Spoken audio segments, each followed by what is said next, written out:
Welcome to our deep dive, into Jack at Dawn 3.0. Yeah. We're going to be looking at chapters 1 through 6 Okay. of Jack at Dawn 3.0 and trying to get a feel for this story. Have you gotten a chance to read it at all? I have. I actually really like what they did with this third one. Yeah. I think it's really interesting. Okay. So this is the first time, for anyone listening, this is the first time we're really taking a deep dive into something like this. Okay. So it's a Western, Yes. but it's also got some... It's a sci-fi Western. It's sci-fi, right? It's weird. Okay. Yeah. So fun. All right. So, A little of both. yeah. Yeah. Well, let's get into it. Okay. Sounds good. So right away we're introduced to Jack Turner. Yeah. And Jack is a war veteran. He's returned home from the war. Right. And he is working on the Red Star Ranch with Becky Thompson, who is the daughter of the owner of the ranch, Colonel Everett. And one of the things that strikes me right away is this detail, and maybe you can help me unpack it. Sure. He talks to his horses. Yes.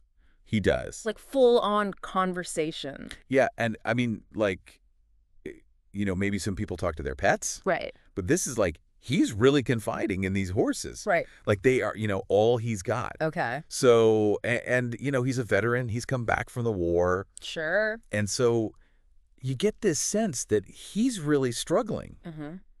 And the horses are kind of his, only outlet. Right. It seems like he's more comfortable talking to the horses Yes. than he is talking to the people. Exactly. Okay. And it's interesting. I think they do a good job. I can't remember if it's in these first chapters or if it's a little bit later, but they talk about how he lost some of his comrades. Oh, really? Yeah. And so, you start to see that he's carrying some pretty heavy baggage.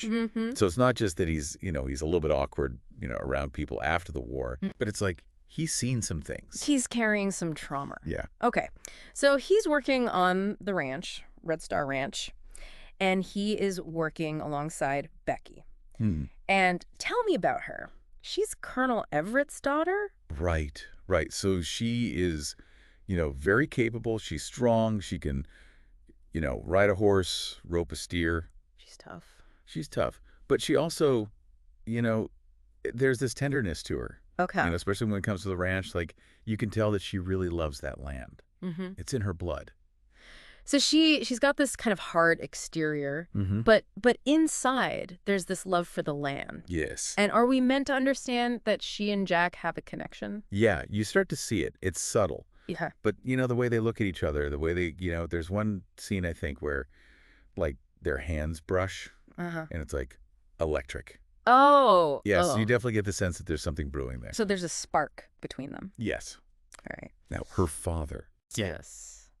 The colonel. Colonel Everett. Right. Runs the Red Star Ranch. What's he all about? That's a good question.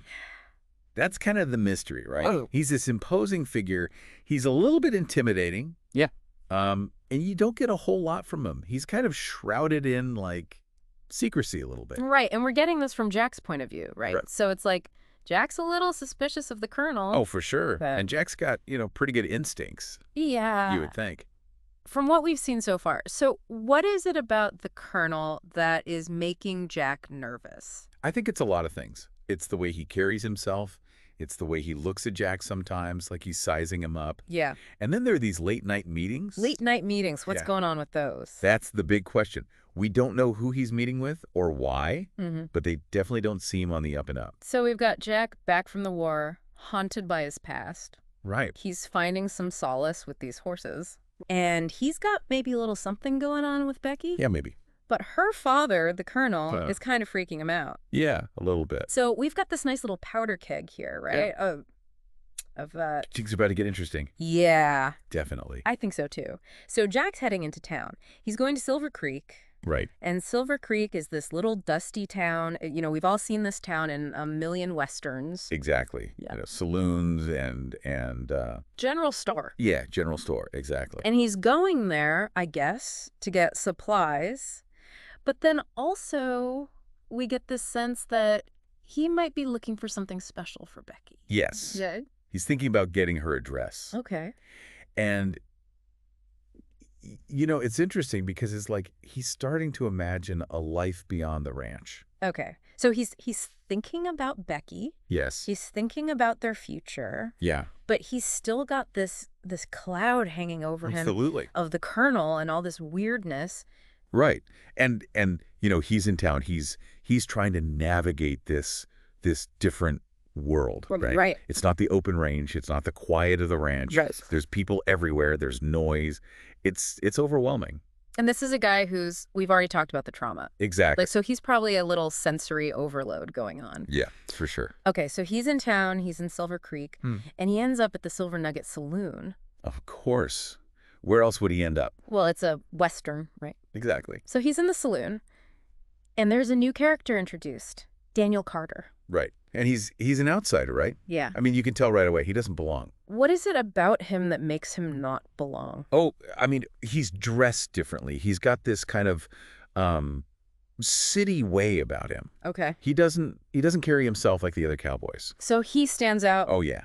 Immediately. Yeah. And you can tell, like, the cowboys in the saloon, they don't trust him. Oh, really? Yeah, they're sizing him up. Like, they're looking for a fight. And Jack picks up on this. Oh, yeah. Jack's got good instincts, remember? Right. He can sense that something's about to go down. Okay. And, being the stand-up guy that he is, Jack steps in. Okay. He tries to diffuse the situation. Oh, interesting. Okay. But what he doesn't realize is that he's just stumbled into something much, much bigger than a bar fight. So Daniel Carter is more than meets the eye. Oh, yeah. Much more. In fact, he's not even supposed to be in this time period. What do you mean? Daniel Carter is a time traveler. Woo! Yeah, you had that right. He's from the future. Okay. And he's come back to prevent a catastrophe. And what is this catastrophe he's trying to prevent? Well, it turns out that in the future, vampires are real. Vampires. Vampires. Like blood-sucking, fangs. The whole 9 yards. Yeah. And not only are they real, but they're running things. What? Yeah. And guess who's leading them? I don't know who. Colonel Everett. Becky's father. The one and only. Apparently, he's not just any vampire. He's like the vampire king or something. Get out of here. I'm serious. It's wild. So the Colonel is a vampire. Vampire king, basically. Vampire king. Becky's dad. Right. Talk about a family secret. And he's not just ruling some, shadowy underworld, right? We're talking about out in the open. Oh, yeah. Daniel paints a pretty bleak picture of the future. Humanity on the ropes, struggling to survive. Yeah. And the Colonel calling all the shots. So what's the plan? How do they stop a vampire king? Well, it's risky. Daniel's got some futuristic tech, weapons designed to take down vampires, but they need to get close. And that's where that secret passage comes in, right? The one in the Colonel's manor. Exactly. Yeah. Jack knows about it from his ranch hand days. It's their only shot at getting the drop on the Colonel. Okay, so high stakes, secret passage, futuristic weapons. What could go wrong? Well, how about Becky showing up with a shotgun? Oh, man. Talk about bad timing. Seriously. She's figured out something's up with her dad, and she's not about to let some strangers threaten him. Even if he is a vampire king. Hey, family is family, right? Right.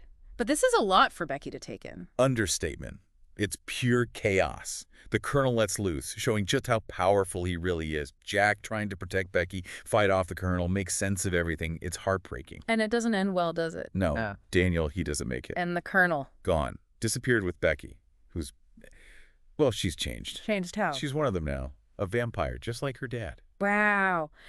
So what started as a story about a war veteran finding peace on a ranch Right. turned into a fight against a vampire king from the future. And that's Jack at Dawn 3.0 for you. Yeah. It's a wild ride, full of twists and turns you never see coming. Romance, betrayal, time travel, vampires. It's got it all. It's definitely a story that makes you think, and it makes you wonder, what would you do if the person you loved was suddenly on the other side of a battle like this? It's a question with no easy answers. And that's what makes this story and this deep dive so compelling. Absolutely. Well, that's it for our deep dive into Jack at Dawn 3.0. Be sure to join us next time as we explore another fascinating story. Until then, happy reading.